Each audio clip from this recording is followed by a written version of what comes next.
إلا الذين تابوا وأصلحوا واعتصموا بالله وأخلصوا دينهم لله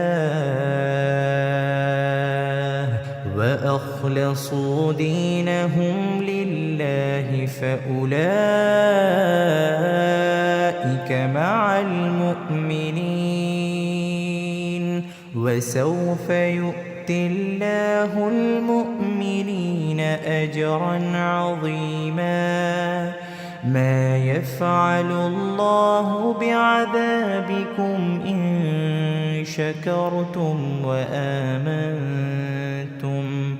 وكان الله شاكرا عليما لا يحب الله الجهر بالسوء من القول إلا من ظلم وكان الله سميعا عليما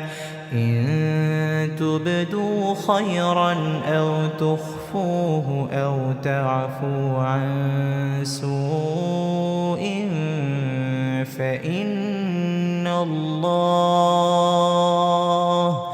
فإن الله كان عفوا